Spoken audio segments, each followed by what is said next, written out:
Добро вечер, почитувани. Уште еден термин за дебата на телевизија Нова. Состојбата во местата кои беа поплавени е темата на вечерашната дебата на отвореното студио на телевизија Нова. Мои гости се министерот за одбрана Зоран Јолевски и Даниела Арсовска, претседател на Сојузот на стопанските комори на Република Македонија. Ви посакувам добро вечер и започнуваме со вас, министре. Припадниците на армијата на Република Македонија беа и се уште се најзастапени во поплавените подрачја, им помагаат на граѓаните што побрзо да се вратат овие места во нормала и животот повторно да тече како што беше пред речиси еден месец. Каква е состојбата денеска на терен? Припадниците на армијата Република Македонија остануваат со граѓаните Република Македонија, односно со граѓаните од подрачјата кои беа поплавени пред 10 дена. Битно е да се истакне дека ние сме со граѓаните од првиот момент кога се случи оваа голема природна непогода. Јас не бев во земјата, бев во Соединетите Американски држави, меѓутоа веднаш кога почна големата непогода бев информиран од Генералштабот и од моите колеги од владата за тоа што се случува. Армијата веднаш реагираше и испративме 7 тима од полкот специјални операции. Уште самата вечер, они имаа, како што бев информиран, проблеми како да стигнат до местото кај што беа нашите граѓани поплавени. Меѓутоа во најбрзен можен рок стигнаа и во првата фаза, заедно со припадниците на МВР, главна цел беше да се спасат животите на граѓаните кои што беа во опасност. За таа цел донесовме и возила кои што можат да влагаат во вода со повисока вода, се со цел да се спасат овие граѓани. Исто така во текот на ноќта беше разговарано и беше подготвена воздухопловната бригада, односно хеликоптерите на армијата Република Македонија, и веќе во 5:30 часот наутро беа тие спремни да полетаат со цел да се види во првиот момент дали имаме некаде уште преживеани наши сограѓани кои што можат да се спасат и исто така да се најдат телата на загинатите. Во текот на неделата, односно на првиот ден од несреќата, ние заедно со Министерството за внатрешни работи, во соработка со нив ја поделивме целата територија на два сектори. Едниот сектор пребарување вршеа припадниците на армијата, а во вториот сектор пребарување вршеа припадниците на Министерството на внатрешни работи. Така да армијата перманентно беше со граѓаните Република Македонија во населените подрачја, се со цел да им се максимално помогне за справување со оваа многу голема природна непогода. Ретко се сретнуваме со вакви големи природни непогоди, толкава количество на врнежи во толку краток период и на толку мала површина. Затоа и штетите што настана се огромни. Ние ќе сме во процес на проценки на овие штети, и тоа моје лично видување, биќе многу секојдневно сум на терен.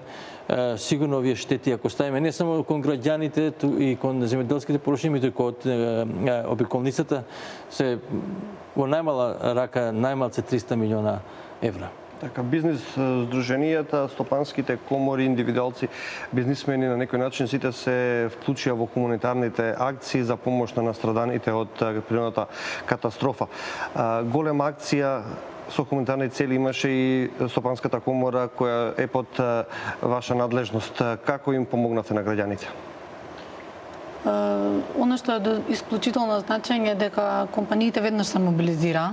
Значи, уште истата вечер и рано утредента по големото ни време, бевме мобилизирани и од првиот момент кога имаше можност за влез на теренот, ние бевме таму.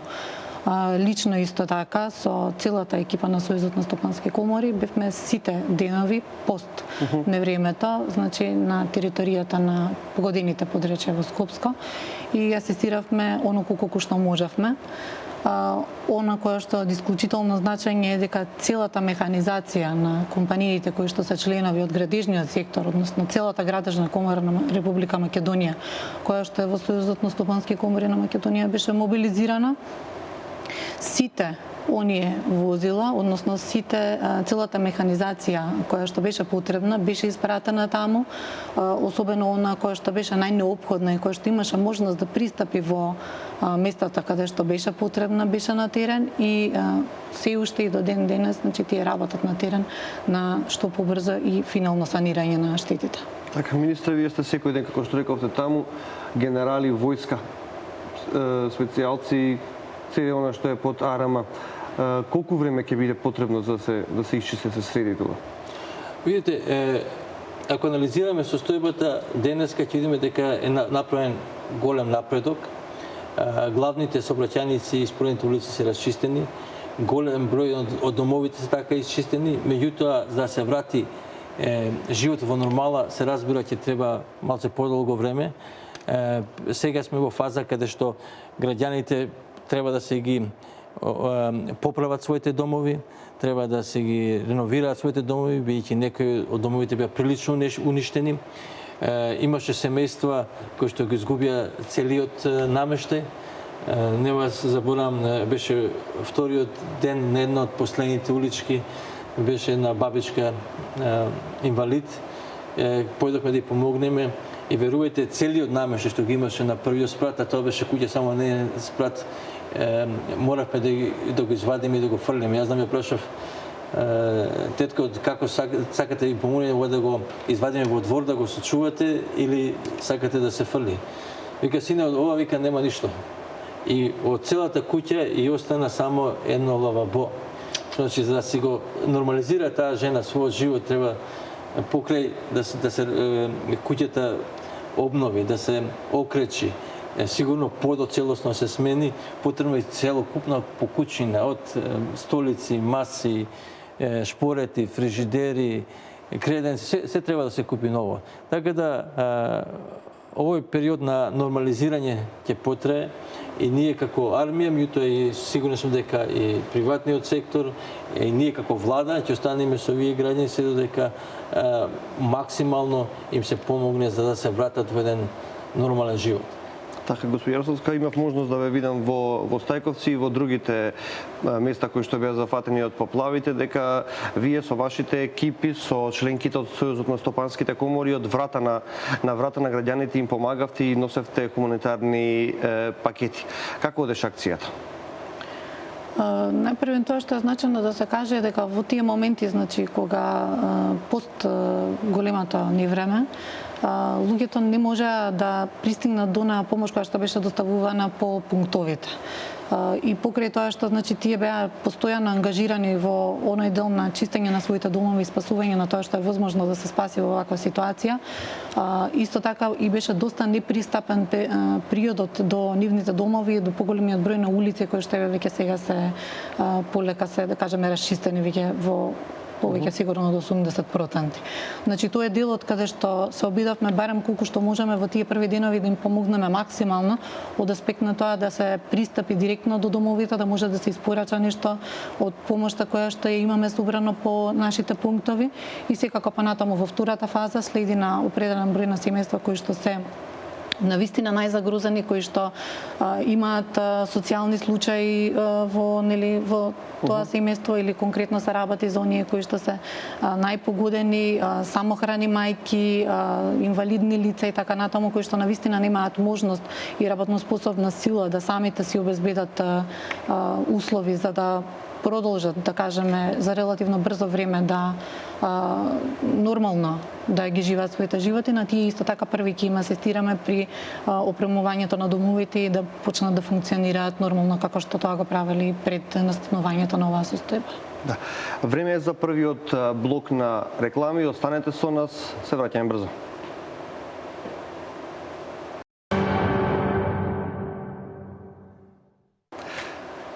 Да, почитувани, вечерва дебатираме за поплавените подрачја во општината Гази Баба. Хуманитарна помош најавија и веќе испратија дел од земјите од регионот, но во хуманитарните акции учествува и голем број на земји од Европската унија и пошироко. Мојата колешка Елена Равановска подготви сеопфатен прилог кој се и колку донираше за поплавените во општина Гази Баба. Да го погледнеме прилогот. Светот изминативе години се соочува со голем број поплави, во кои има голем број на жртви. Покрај недоместливата загуба на човечките животи, причинета и огромна материјална штета. Илјадници лица се евакуираат, домовите се поплавуваат. Не постои земја во светот што може да се справи со природна непогода, без разлика дали станува збор за високо развиена или не. Природните непогоди, ризиците и опасностите од глобалните климатски промени се почесто предизвикуваат големи последици по луѓето и животната средина. Следствено на тоа, во справувањето со последиците од нив, државите станаа меѓусебно зависни за превземање на заеднички координиран одговор. Од тие причини државите во светот се определија со единство и здружени сили да им помогнат на оние на кои им е потребна солидарноста и хуманоста. Светот овој пат и помогна на Македонија, му помагаше на Скопје. Никогаш поплавениот плоштад во Скопје од излевањето на Вардар сега е поплавен од хумани луѓе кои донираат за настраданите од поплавите од невремето кое го зафати Скопско 6 април 2016 година.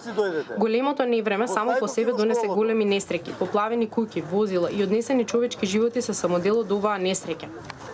Председателот, владата, институциите, политичките партии, како и армијата, полицијата и пожарникарите на Република Македонија, Црвениот крст, пензионерските, владините и невладините организации, културните работници, како и безбројните волонтери безрезервно ги поддржаа и се приклучија на хуманите активности за помош на настраданите. Помош пристига од сите градови и општини низ државава. Велес 1 милион денари, Битола 1 милион денари, Прилеп, Охрид, Струга и така натаму се само дел од градовите. Се организираше и естрадата со хуманитарни концерти. Театрите и културните работници ги играат своите представи што живот значат за некого, бидејќи средствата од истите ќе се донираат за настраданите. Тука се и банките и бизнис секторот. Се донираат финансиски средства, вода, детски пелени, кебиња, храна, средства за хигиена, додека градижните компании излегува во пресеж со целата своја механизација, со повеќе од 300 возила. Владата пак на својата вонредна седница донесе одлука дека првичната помош за настраданите ќе биде по 3000 евра, а председателот ја донираше својата месечна плата. Црвениот крст истакна дека до сега се собрани 31 милион 570 илјади 576 денари на сметката на Фондот на солидарност и 13 милиони 69 илјади 400 денари со повик на телефоните. Односно вкупно средства се собрани 44 милиони 639 илјади 976 денари. Солидарноста и хуманоста на народот не престанува тука. Помош пристига од сите страни. Државите се здружија и подадоа рака. Според извештајот за активностите на системот за управување со кризи на Дирекцијата за заштита и спасување преку механизмот за заштита и спасување, понудена е помош од многу балкански и европски земји од светот. Министерството за надворешни работи покрај најавената хуманитарна помош и опрема од другите државни институции известува за спроведени донации од следниве странски држави. Италија 200.000 евра донација за Црвен крст на Република Македонија преку меѓународен Црвен крст. Црна Гора дополнителна донација од 100.000 евра во финансиски средства кои ќе се уплатат на сметката на НБРМ. САД донација во средства преку Министерството за здравство и донација од 30.000 долари за купување производи преку Министерството за надворешни работи. Албанија 100.000 евра донација. ОПСЕ одобри 20.000 евра донација од хуманитарниот фонд на Организацијата за итна помош на најпогодените заедници од поплавените во Скопје и Тетово. Помошта, неопходните алатки и материјали ќе биде доставена преку мисијата на ОПСЕ во Скопје. Мисијата веќе додели генератори за струја и рачни светилки и организира работни тимови на волонтери од својот персонал да помогнат во отстранување на остатоците и калта. Волонтерскиот Блосом фонд на мисијата на ОПСЕ во Скопје исто така донираше 1500 евра. Техничка поддршка за чистење улици и домаќинства, помпи со висок притисок за испомпување тиња и противпожарни возила испрати Босна и Херцеговина, како и Турција. Светската банка понуди соработка за финансирање на инфраструктура и превентирање на штетите на долг. Бугарија испрати 14 пожарникарски бригади. До Министерството за здравство понудена помош за прием на пациенти и лекување во болници во Бугарија, праќање медицински тимови, а најавена и директна финансиска помош од Министерството за надворешни работи на Бугарија. Австрија понуди помош од 500.000 евра, а Чешка донација од 60.000 евра. Република Словачка и Кралството Холандија донираа многу материјално-техничка опрема, средства за дезинфекција, како и хигиенски пакети. Хуманоста и солидарноста не познаваат граници, а човековата интервенција и помош се секогаш добре дојдени. Да, тоа беше прилогот за хуманитарната помош. Се враќаме во студиото. Министр, кои делови на Гази-Баба, кои места беа најмногу оштетени? Се разбира, оваја природна непогода направи штети на многу места. И тоа од сите места можеби Стајковци беше прва на удар, беше меѓу најзагрозените места. И тука армијата Република Македонија соодветно постапи, односно формира центар за контрола, односно за контрола на активностите и координација на активностите за расчистување на сите места погодени со оваа природна непогода. Исто така, владата на Република Македонија донесе одлука и постави координатори за 4 области во кои што работеа на разрешување на проблемите, односно проблемите од непогодата. Тоа беа 8 министри на владата на Република Македонија и плюс беше формиран уште еден тим кој што беше задолжен за штетите што настанаа во Тетовскиот крај. Значи 5 тимови од страна на владата кои што работеа на координација на расчистување на штетите од оваа голема природна непогода. Ние како влада секоја вечер имавме состанок на кој што ги анализиравме што е направено претходниот ден и кои се приоритетите за расчистување следниот ден. Овие координации траја, почнува обично од 10-11 навечер и некој пат траја до 3 сат наутро, се со цел да максимално бидеме подготвени следниот ден. Во оваа координација покрај членовите на владата учествува Дирекцијата за заштита и спасување, Генералштабот на армијата на Република Македонија, Црвениот крст беше вклучен и ЦУК, Центар за управување со кризи, беше вклучен. Врз основа на овие анализи, веќе следниот ден сабале во 8 сат, во 7 сат часот, извинете, војската имаше своји наредби како да постапува, како да помага на цивилните структури, а исто така и цивилните структури целосно соработувавме заеднички со цел да се надминат овие непогоди. Покрај ова, во овие координации беа вклучени и градоначалниците, и градоначалникот Коце Трајановски, се со цел да се што побрзо надминат овие природни непогоди. Како се расчистуваше местото? Се почнува од, не знам, главните улици, се расчистуваат од кој се знаеше дека, како се знаеше кои се најпоплавени места? Оно што реков, ние направивме соодветен план како ќе ги расчистуваме со местата кои што беа погодени со природните непогоди. Оно што реков, дека армијата имаше центар кој беше во Стајковци и ние превземавме координацијата на расчистувањето на Стајковци, меѓутоа помагавме и на цивилните структури во другите места. Во првиот момент, оно што реков, најбитно беше да видиме во првиот ден да се спасат животите на граѓаните, да се најдат телата на починатите кои што изгубија животот во оваа природна непогода. И веднаш после тоа почнавме плански да се расчистуваат прво главните улици и споредните улици, се со цел од кој ќе расчистиме главната улица, споредните улици се беа следни на ред. Ова паралелно идевме со испомпување на водата од подрумите. Да ви кажам, често пати во текот на денот ќе расчистиме одредена улица или споредна улица, ќе испумпаме водата од подрумите, меѓутоа кога се вратиме следниот ден, подрумите повторно биле наполнети со вода, бидејќи имаше огромно количество на вода.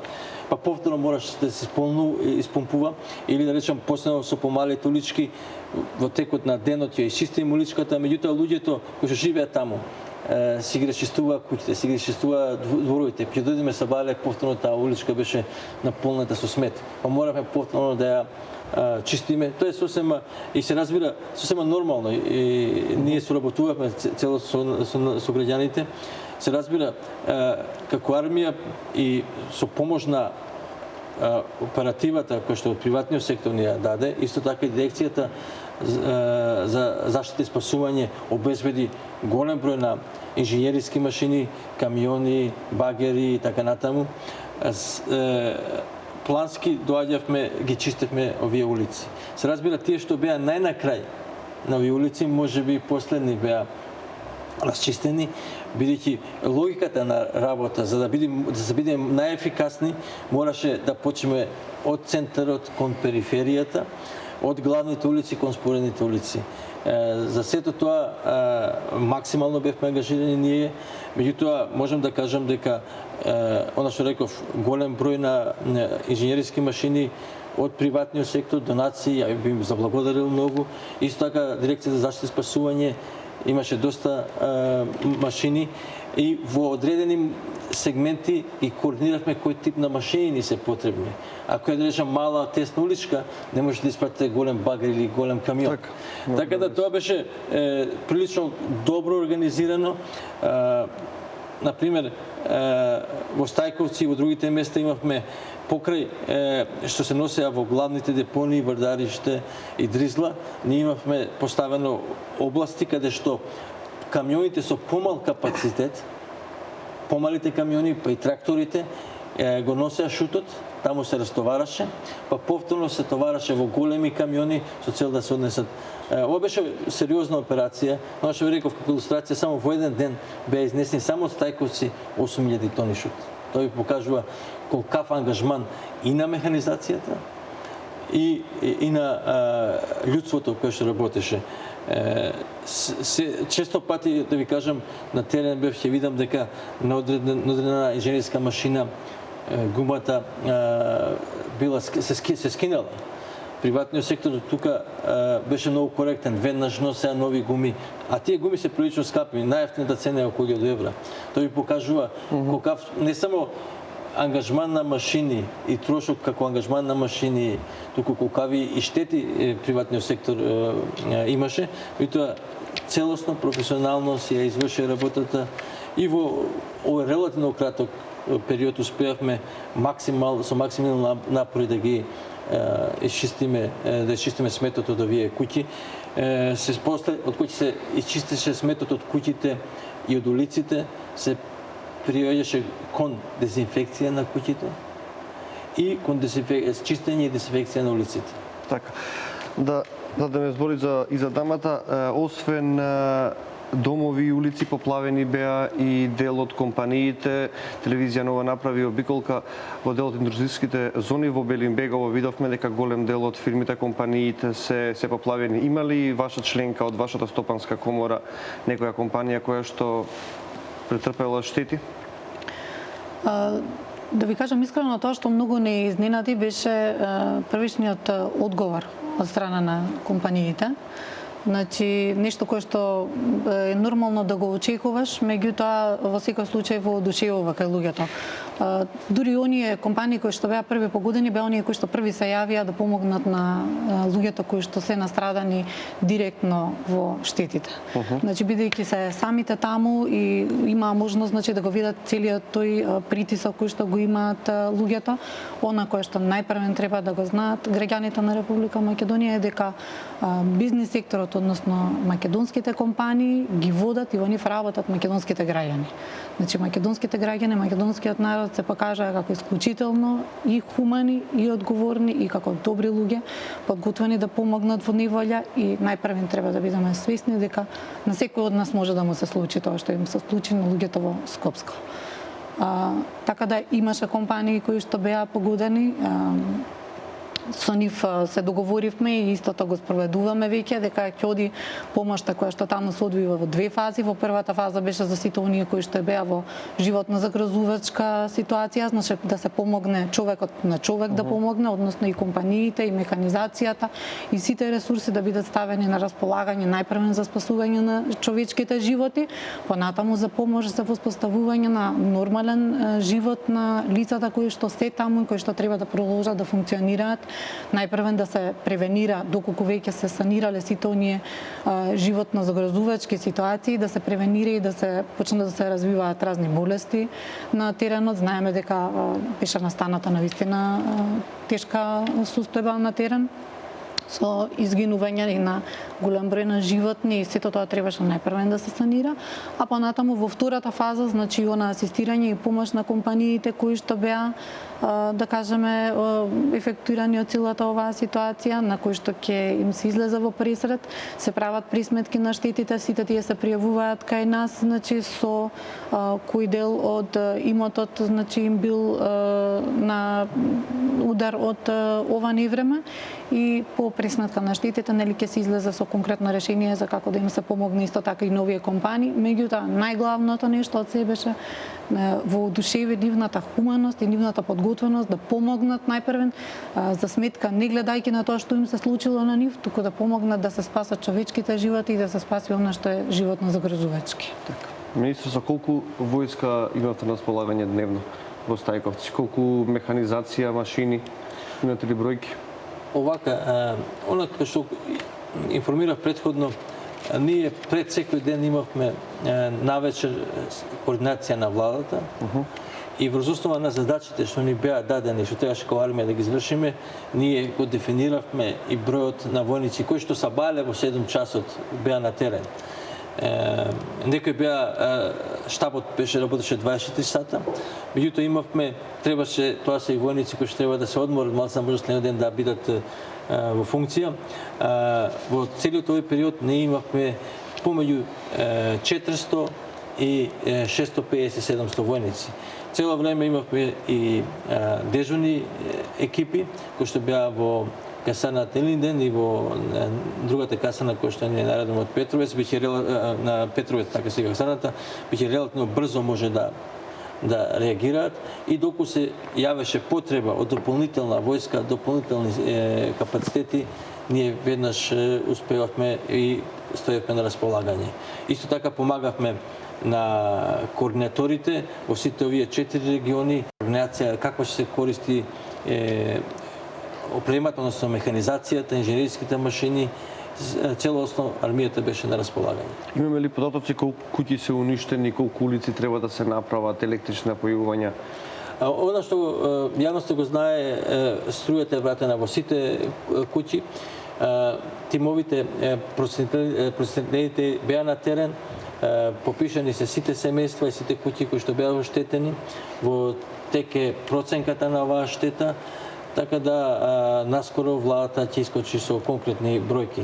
Меѓутоа, она што е значено е тоа дека владата донесе одлука за еднократна помош на сите семејства кои што беа погодени со овие природни непогоди и таа во текот на утрешниот ден ќе биде исплатена. Така, граѓаните започна да се пријавуваат и за авансно обештетување, они од поплавените подрачја. Телевизија Нова вчера поразговара со министерот за финансии Миновски. Да погледнеме дел од разговорот сега. Почнавте со прибирање на податоците, каква е до сега состојбата? Согласно на она што беа подготвителни активности во изминатиот временски период, во текот на вчерашниот и денешниот ден ние пристапивме кон прибирање на податоци за деловните банки во кои што граѓаните кои што се наоѓаат на списокот на домаќинства кои што треба да бидат обештетени, ќе посочат каде треба да им бидат префрлени финансиските средства. Списокот кој што е доставен до наша страна откако е претходно проверен од страна на Министерството за внатрешни работи опфаќа 2150 лица.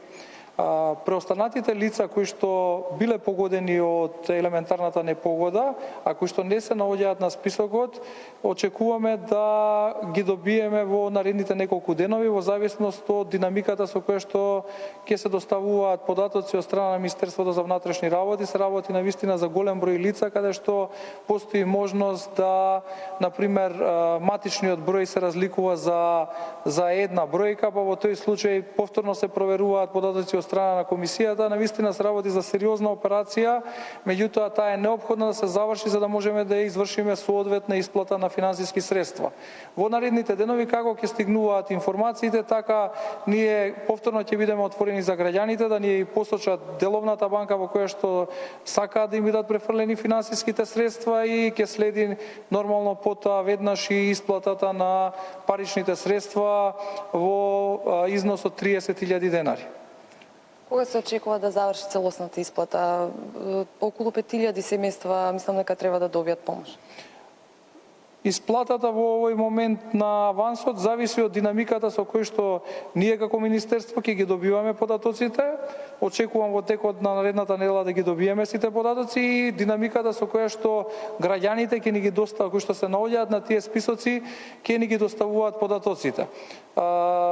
Би сакал исто така да апелирам до граѓаните од погодените подрачја, кои што по неколку пати се јавуваат или некој се јавува во нивно име, доколку се еднаш веќе евидентирани или ги доставиле податоците, повторно да не се јавуваат заради тоа што техничките капацитети на централата со која што располага Министерството за финансии се лимитирани. Исто така би сакал да истакнам дека нема да постои домаќинство кое што Комисијата за проценка на штети била и го евидентирала дека има некаков вид на штета, кое што нема да го добие авансот во износ од 30.000 денари. По исплатата на овој износ на аванс, откако ќе бидат доставени, откако ќе се заврши со проценката на штетите и ќе ги добиеме ќе ги добиеме информациите за вкупниот износ на штетата, во тој случај износот на авансот, за износот на авансот, вкупниот износ на штета ќе биде намален и ќе биде исплатена само разликата. Повторно на истите сметки, наменски сметки кои што се отворени со цел да биде исплатен авансот. Како да се реши проблемот доколку некои граѓани имаат блокирани трансакциски сметки? На овој начин, преку оваа активност, преку оваа административна процедура, обезбедуваме ние како Министерство за финансии паричните средства да стигнат до граѓаните. Независно од тоа дали има граѓанинот блокирана сметка или нема. Асовска од Министерството за труд дадова препорака дел од работниците, односно работниците кои што се од дел од плавените места да бидат ослободени од нивните работни задачи како во приватниот сектор, така и од јавниот сектор. Што мислите, се почитуваше ли оваа одлука на терен? Па, сите оние компании кои што има можност, значи да бидат на терен и да можат да помогнат без ова, да речеме, барање и без овој повик, уште од првиот ден беа на терен. Значи, овозможени беа сите ресурси, луѓето и по собствена иницијатива, дури и оние кои што не беа повикани, беа таму, голем број на доброволци имаше, и од компаниите, и од соработниците, дури имавме и ситуации каде што ни се јавува нашите партнери, соработници од соседните држави и испраќа, дури и механизација од Србија имавме, од Бугарија, а исто така имаше и работна сила која што беше испратена. Значи, нешто кое што повторно можеме да потврдиме беше со цел да им се помогне во што е можно пократок рок да се вратат животите во нормала во овие погодени подрачја. Да. Ја би сакал да додадам, посетувајќи ги поплавените домови, многу често наидував домаќините да ми кажат од мојата компанија каде што ја работам, ми испратија луѓе, дојда мои соработници да заедно го расчистиме ова што ми се случило. Тоа покажува не само дека овие луѓе беа слободени од работа во овој период, меѓутоа компаниите им пратија дополнителна помош, се со цел побрзо да се надминат овие проблеми. Исто тука треба би сакал да дам голема благодарност на голем број на градоначалници, скоро сите граѓани на Република Македонија. Ние имавме не само механизација, туку и нивни вработени од јавните предпријатија кои што на терен конкретно им помага на граѓаните. Да, имав можност да видам дел од општините како испраќаат тука волонтери, од кои општини дојдоа? Вака имавте ли представа, имавте ли податоци? Па скоро можам да кажам од сите општини на Република Македонија. Јас случајно најдов на волонтери од Кичево, од Берово, од Кавадарци и така натаму. Од сите општини имаше и механизација и волонтери од јавните предпријатија испратени. На некој начин се положи испитот за хуманост, да им се помогне на страданите од овие поплавени подрачја. Кажете ми околу последиците. Кога би било комплетното залечување на овие рани? Луѓето се освен материјалното ќе изгубат и од психичкото, малце треба да им се помогне и на овие луѓе. Колку државата ќе им излезе во пресет на овие граѓани? Она што можем да кажем е тоа дека владата ќе остане целосно посветена да им помогне на луѓето кои што беа погодени со овие поплави Се разбира дека тоа е процес кој што ќе трае, не се преку ноќ решава. Оно што рековме во првиот момент, целта не е да им овозможиме физичко функционирање, да им се расчистат домовите, да се расчистат улиците, пристапните патишта, да им се помогне да почнат да се ги следуваат домовите, а се разбира дека има и голем број други компоненти од нивниот живот. Многу од нив изгубија оно што беше стока која што ја чуваа, од кој што беше дел од за нив опстанок, за нивно живење.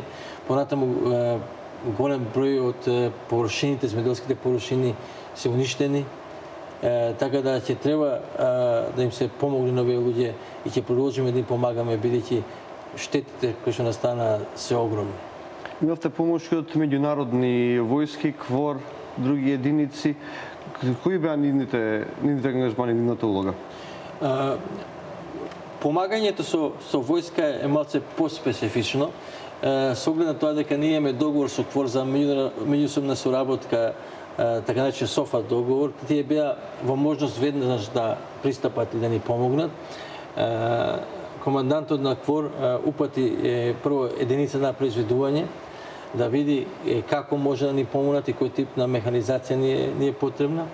Во основа на таа анализа, тие веднага испратија соодветна механизација, која што се расчистуваше една од модерните улици во Стајковци. Тие можете професионално, со соодветна механизација, ја заврши оваа задача и тоа рекува дека ќе продолжат да помагаат и кон другите единици. Иначе беше другите делови од кои се погодени со ова природна непогода. Иначе тачно дека се работи за КФОР, меѓутоа единиците беа од Швајцарија и Австрија, она што го видов на теренот. Така, што доставува компаниите? Што е она што им се носеше на граѓаните? Па компаниите ги доставуваа согласно повикот кој што го пуштивме до нив. Оние нели нормално предмети и сите оние производи кои што им се во главном најнеопходни на луѓето за отпочнување на нормално функционирање и да се одржат нели во овие први денови кои што им беше неопходно за живот и за отпочнување со нормално функционирање. Најпрвен беа донирани оние производи кои што се неопходни за лицата кои што се од социјално ранливите групи, значи малите деца, самохраните мајки, лицата со инвалидност, лекови во голем број снабдуваа нашите веледрогерии, значи понатаму пелени, храна за деца, она кое што мора да е нели затворено, конзервирано и прилагодено за крајниот корисник, односно децата да бидат во добро и пакување кое што би го одржало нивното здравје. Понатаму беа донирани нели вода, храна конзервирана, средства за чистење, за дезинфекција и така натаму, сите она кое што им беше неопходно за првиот чекор, односно за успособување за нормално живење. Понатаму во втората фаза нели се отпочна со донации со големи количини кои што веќе немавме можност да ги носиме од куќа на куќа, туку се складираа во координација со градоначалникот на општина Газибаба во големи складови, како што се големи количини на средства за дезинфекција, како што се варикини, средства кои што на луѓето им се неопходни, голем број на градежни материјали кои што на луѓето имале да кажеме оштетување од поголем карактер на сопствените домови, па беше невозможно да влезат во истите и да продолжат со живење во тие услови, а е неопходно да се санира веднаш. Значи, градежни материјали, храна, обувки и сето она што е неопходно за да отпочнат. Во втората фаза, значи, ќе се отпочне со опремување токму на овие домови кои што се најкритични, каде што немаме, да кажеме, работно способни лица или лица кои што можат да се дозволат во краток временски период да ги оспособат своите домови за живот. Така. Министр, дали војската го положи испитот, дали во овие кризни моменти имаше потврлање? Ја можам да кажам и за војската и за полицијата дека јас сум горд како е завршија оваа задача. Тие несебично цело време беа на терен, им помагаа на граѓаните, покажаа дека се организирани, дека знаат како да пристапат кон решавање на најсложени задачи, една вака голема природна непогода и оно што кажав, имавме ние генерал Милевски кој што беше координатор на Центарот за координација за справување со кризата од аспект на армијата. Припадниците на АРМ цело време беа на располагање. Дел од нив кои што беа на годишни одмори или беа вратени од јужната граница, па има одредени денови за одмор, веднаш се стави на располагање на армијата, така да тие од нивни аспект се покажа дека се армија на граѓаните на Република Македонија, армија на која што може да се ослониме. Така да го правиме вториот блок на реклами. Забрзо се враќаме во студиото. Да, се враќаме во студиото. Министер, докаде е процесот на дезинфекција? Видовме дека и војската е вклучена во санирање на куќите, на штетите. Министерството за одбрана, односно армијата на Република Македонија, заедно со Министерството за здравство, вршеше дезинфекција. Оваа дезинфекција е завршена, меѓутоа, ако се јави потреба од дополнителна активност за дезинфекција, ние стоиме на располагање. И оно што беше истакнато од представникот на Сојузот на стопански комори, во различни периоди, во расчистување на последиците оваа голема природна непогода, различни беа и приоритетите и потребите, како да кажам. Кога веќе се исчистија домовите, се пристапи кон систематско нивно дезинфекцирање, со цел да после тоа да можат граѓаните се вратат во нив и да почнат да ги реновираат, да ги обновуваат и да создадат услови за живот во овие домови. Исто така, во почетокот, додека не знаевме дека водоводната вода е здрава, беа донирани огромни количини на вода, се со цел да им се помогне на граѓаните. Армијата тесно соработуваше со Црвениот крст на Република Македонија и заедно Црвениот крст на Република Македонија се дистрибуираше помошта. Ние од централниот магазин им помогнавме со наши возила да се таа помош достави до поплавените подрачја и после заеднички со Црвениот крст се дистрибуираше оваа помош.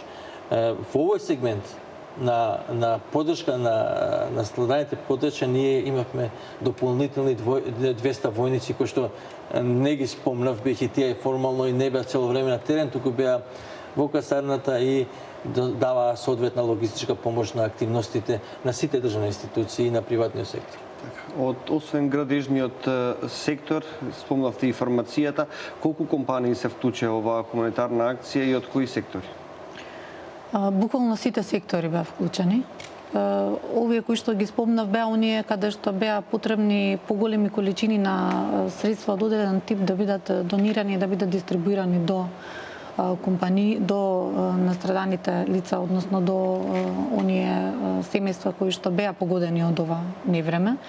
Меѓутоа, допред 2 дена, некаде над измеѓу 3 и 4.000 компании се оние кои што, ова говорам, активно вклучени во целата оваа, да кажеме, хуманитарна акција која што спроведовме. Која што навистина бројка за поздравување, ова подактивно сметам не само оние кои што имаме евиденција дека донираат и дека се вклучени со големи на количини на средства со кои што располагаат од типот на донација во тип на производи и така натаму на терен, туку едноставно се вклучени со сопствена работна сила на терен, со дистрибуција на терен и се покажа како хумани и добри луѓе пред се. Значи, таму на терен не бевме како дел од бизнес секторот, иако јас како претседател на Сојуз на стопански комори веднаш уште истиот ден утрото ги повикав сите компании, значи да се вклучат во целата организација. Пред се бевме таму присутни како луѓе, како да кажеме сограѓани на нашите скупјани и некој кој што сака да им помогне искрено. Исто така беше апелирано да се има во предвид дека во овие моменти имаше тензија доста на самиот терен, луѓето нели нормално изгубиле се што имаат, дека треба со нужно внимание и с малку со трпение да се пристапува во тие региони, бидејќи нели нормално е дека кога еден ден живееш најнормално, а вториот ден веќе немаш ништо.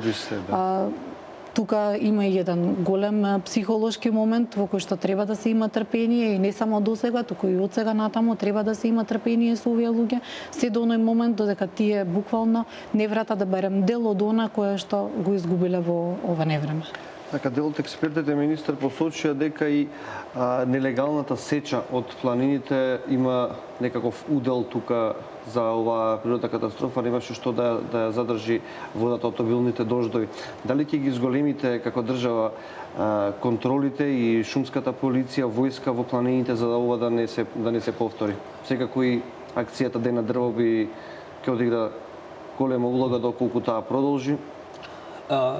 Државните институции ќе продолжат и ќе ги зајакнат активностите против нелегалната сеча на шумата, бидејќи тоа може големи штети да направи на Република Македонија, не само од аспект на природни непогоди како оваа, меѓутоа и на долг рок уништувањето на шумата е многу лошо за еколошки за државата. Денот на дрвото е една прекрасна активност која што создава услови за не само пошумување на Република Македонија, што е изворедно значено, меѓутоа има еден многу позначен елемент. Децата, учениците кои што идат да засадат дрвце во шумата, создаваат еден соодветен однос кон пошумувањето, кон дрвата и така натаму. Денот на дрвото го започна маестро Борис Стојанов. Коинциденција дека ние со него заедно сум ужил во основно и средно училиште. Се уште се сеќаваме во Орсен Николов дрвцата кои што ја и него ги засадивме кога бевме прва година во средно училиште. Односот кон тие дрвца е посебен. Така да ние создаваме на култура кај младите, кој што елемент кој ќе го видиме, можеби ќе го почувствуваме после 10 на 15 години кон пошумувањето и кон шумите. И заради тоа ние како држава, како влада, ќе продолжиме да ги поддржуваме овие активности. Македонски шуми знам дека интензивно работи на пошумување. Армијата е секој пат вклучена во Денот на дрвото активно. И тоа е една од задачите кои што е пред нас и на која што ќе продолжиме уште поинтензивно да работиме. Така, колку бизнес секторот ќе помогне на овие компании за повторно да се вратат во нормала? Сигурно ти изгубиле големи компаниите кои што се поплавени, изгубиле голем имот, големи средства. Она кое што го напоменав на почетокот дека најпрво ние сме тука и постоиме за бизнес секторот, значи компаниите за компаниите меѓусебно работат, соработуваат и тоа е нашата цел како такви на нашето постоење. Во првиот момент ви кажав, ги подвоивме приоритетите, се чекоревме по приоритетите, значи по завршувањето. Втората фаза значи е веќе отпочнување на пресметка на штетите и асистирање на компаниите кои што беа погодени од невремето, нормално да можат исто така да продолжат да работат, бидејќи во тие компании повторно работат македонските граѓани, треба да се овозможи нормален тек на истите, да продолжат со своето функционирање. Онако кое што го гледаме сега во вакви ситуации, кое што навистина е како еден тип на освестување дека во Република Македонија е многу ниска свесноста по основ на осигурувањето на имотите, значи не само кај личните имоти, туку и кај имотите на компаниите. И е нешто на кое што можеби треба да поработиме, затоа што тоа е концепт кој што во Западна Европа и воопшто во светот е доста развиен. Постои причина зашто овие компании и осигурителни друштва постојат всушност и тука не дека целосно ќе бидат покриени, туку едноставно навистина во многу голем дел се покрива оштетувањето кое што дали компаниите, дали физичките лица го имаат кога ќе се најдат во ваква една ситуација. Значи затоа постојат модели кои што ги покриваат сите типови на штети кои што поединецот или пак правното лице можеби би ги имало. Затоа најпрвен да се обидеме да поработиме на сопствената свесност во Република Македонија, а понатаму нормално во вакви ситуации секој треба на оној кој што му е близок да му помогне најдобро и најмногу што може. Тоа се однесува и на физичките лица кои што беа погодени, а исто така во нашиот случај на нашите пријатели, партнери, компаниите кои што нели има штета од оваа ситуација по редоследот на приоритети како што беше определен. Така и оваа природна катастрофа да земеме како една лекција за што повеќе подигнување на свеста за осигурување на домовите, приватниот имот, па и деловните субјекти да ги осигуруваат што тоа не да не биде само како да не се гледа веќе повеќе како луксус, него како потреба, бидејќи за еден момент може да се изгуби се што сме Така, апсолутно. Секогаш имаме во предвид дека сите овие начин на подобрување на сопственото работење или воопшто заштитата на личниот или на деловниот имот, знаеме дека генерирање на поголем број на трошоци на годишно ниво кои што треба да се ги дозволи се едно дали е тоа лицето или компанијата, во овој случај конкретно многу поголеми се штетите кај компаниите кои што се големи уводници или кои што работат, иако тие први се оние кои што понудија да помогнат на своите сограѓани таму во тие погодени подречја. Меѓутоа сликата понатаму се шири и гледаме дека и тие имаат навистина огромни штети кои што би се минимизирале, особено доколку имотот би било сигурен од сите овие природни непогоди и катастрофи кои што би можеле да се случат. Затоа свесни сме дека трошоците се поголеми и дека повеќе годишното осигурување на имотот е нешто на кое што треба да се обрне внимание и покрај тоа што е голем трошок. Меѓутоа секаде во светот па се гледа на тоа како една инвестиција во заштита на тоа што го имаме, а особено во Република Македонија каде што сме навистина погодно место за развој на агробизнисот, за земјоделието и многу често имаме такви случаи, особено во агробизнис комората при Сојуз на стопански комори, каде што се случува големи посеби навистина да настрадаат од временските непогоди и тука веќе доаѓа онаа животна лекција дека треба да се пристапи кон обезбедување на сопствениот имот преку осигурување. Така, дали суши, дали поплави, оно што е сигурно да се осигура. Каква беше соработката или каква е се уште соработката на локално ниво? Ние имаме одлична соработка со општините, со градот Скопје. Ние ќе продолжиме да соработуваме интензивно со нив и во периодот што следува. Со градоначалниците во дневен контакт бевме, координиравме фактички, како што кажав, министрите од владата заедно со градоначалниците беа тие што ја координира работата на терен, а војската на некој начин беше нивна продолжена рака во помагање на оваа координација. Би сакал да искористам овој момент да ова што беше кажано од мојата колешка дека во врска со осигурувањето, кога компаниите и граѓаните се осигуруваат, им дозволуваат на осигурителните компании да направат реосигурување на таа штета. Така да, под услови да сме биле ние сите осигурани со реосигурувањето, штетата што настана во Република Македонија ќе беше поделена на регионално и на европско ниво. Така да немаше падне само да речеме на осигурителните компании од нивните буџети во Македонија, од нивните средства во Македонија, туку и пошироко ќе беше покриена оваа штета. Заради тоа, осигурувањето е нешто што е значено, како за нас како индивидуи, како личности, како семејства, меѓутоа исто така и како бизниси и бизнис заедници. Да, меѓутоа бројките велат дека се уште е ниска степенот на или нивото на луѓе кои што ги осигуруваат своите домови, своите бизнис канцеларии, стопански субјекти и така натаму. Мора да се крене малку свеста, бидејќи по ваква катастрофа, освен што државата ќе излезе во пресед, нели треба и да бидат и самите на некој начин да се заштитат. Кажете ми до кога останувате во поплавените подрачја? Видите, ние како армија, како Министерство за одбрана, сме во поддршка на институциите. Се дека државните институции, се дека граѓаните имаат потреба од нас, ние ќе бидеме со граѓаните. Се разбира, обемот и формата на поддршка ќе зависи од потребите и сигурен сум дека припадниците на армијата на Република Македонија се горди што може да им помогнат на граѓаните во справување со голема несреќа и ќе продолжат со своите активности. Така. Почитување, сликата за големото невреме кое што го зафати Скопскиот регион беше пренесувана и на вестите на голем број на светски медиуми како BBC и CNN. Освен репортерите на телевизија Нова кои што се менуваа во 3 смени во овие делови, многу и регионални, тука балкански медиуми ја следеа состојбата од Стајковци, Сингилич и сите оние места кои што беа дел од катастрофалното невреме. Телевизија Нова подготви прилог и на оваа тема. Да го погледнеме.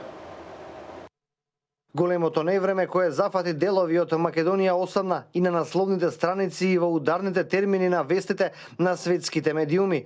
Британски Телеграф го опишува невремето како едно од посилните кое што го зафатил Балканот. Еве дел од сторијата на британскиот медиум. Обилен дожд, силен ветер и засилено електрично празнење го погодија главниот град на Македонија и неговите северни предградија. Специјални сили на полицијата, единици на армијата и противпожарни единици беа пратени во најпогодените подрачја, како и во населените места Стајковци, Смилковци и Арачиново. Стотици домови и возила се уништени од поплавите. Патиштата се уште непроодни, а неколку региони се без електрична енергија. Слични текстови објавија и респектираните BBC, CNN, CBS и Wall Street Journal и реномираните канали специализирани за временска прогноза, како Weather Channel, известуваат за ужасната природна катастрофа која зафати земјава. Американските метеоролози саботното невреме го споредуваат со природната катастрофа која зафати Западна Вирџинија на почетокот на ова лето, во кое загинаа 23 лица и уништи над 1200 домови. Екипите на телевизија Нова секојдневно се на терен, известуваат и информираат граѓаните за најпогодените места. Побаравме и мислења од домашните експерти по климатологија. Едногласни се дека толкова количина на дожд не е наврната во земјава за толку кратко време. Иако се очекувало големо невреме, и за тоа било навремено алармирано, експертите велат дека човечкиот фактор не може да спречи ваква катастрофа. Во наредниот период нема само глобално затоплување да има, и природните катастрофи ќе бидат позачестени. Според тоа, не случајно се подпишани одредени конвенции, како што е Конвенција за климатските промени, Киото протокол, кој е надминат со Парискиот протокол за намалување на елементите на стаклената градина, кои државите треба да се контролира, и тоа е генерално финансирано преку глобалниот еколошки фонд за анализите и за околу намалувањето на елементите на стаклената градина, кои се клучен фактор за ваквите состојби. Секојдневно се пријавуваат доброволци, волонтери, групи на граѓани кои сакаат да им помогнат на погодените од невремето. Според информациите од надлежните, за целосно расчистување и санирање на штетите ќе се работи подолг период. Информациите велат дека околу 50% од поплавените куќи се веќе исчистени. Да, освен странска војска, имаше и персонал, пожарникари и членови на кризни штабови од странски земји, соседни земји и од други држави. Од каде се добивме помош? Сите соседни земји притекна во помошта, граѓаните се запослени, имавме од Србија, од Бугарија, исто така мојата колешка од Црна Гора се јави, од Косово понудија соодветна помош. Така да хуманоста во целиот регион се покажа дека е на високо ниво. Може интересно за граѓаните, изборуваме за природни непогоди, да споделаме на информација која што нешто на кое што ние како министерство работиме подолго време. Имено во почетокот на октомври ќе се отвори во Скопје така наречен Balkan Medical Task Force, односно заедничка команда на медицинските сили на армиите од балканските земји. Што е целта на овој штаб, наречам медицински штаб? Доколку има нека голема природна непогода, каде што имаме потреба од медицински екипи да им помогнат, преку овој штаб ќе се врши координација на таа помош во било која земја на Балканот ако стане. Ние како Министерство за одбрана со НАТО, меѓутоа и со нашите соседи од Балканот, имаме активности со кои што ќе формираме вакви штабови за секој вид на помош. Бидејќи армиите покрај онаа класична војни задачи што ги имаат и војни функции што ги имаат, се повеќе треба да им помагаат цивилното население. Така да помошта на армиите што може да дадат, например, ова медицинска помош и некој друг, ќе биде координирана на регионално ниво. Тоа е мощен значаен пристап со цел да максимално ресурсите што ги имаме ги искористиме. Бидејќи ние сме сите, ако ги погледнеме, мали земји во споредба да речам со една Германија, Франција, не кажам Кина или Соединените американски држави, и нашите ресурси се релативно ограничени. Ако успееме да ги координираме овие ресурси и имаме места од каде што ќе ги раководиме, тогаш одговорот ќе биде многу посилен и посоодветен. Така. Прашање за вас, од една политичка криза влеговме во ваква криза на природна катастрофа во текот на летните одмори. Како бизнес секторот ќе продолжи веќе од септември? Бизнес секторот се справува со сите кризи, кои што гледаат дека во континуитет некако не напаѓаат. Апелиравме повеќе пати, стоиме на истото, дека сите овие работи кои што се случуваат на политички план, колку и да не сакаме, тие влијаат, затоа што пред се е потребна политичка стабилност, нормално која што е предуслов и за економска стабилност и за економски развој.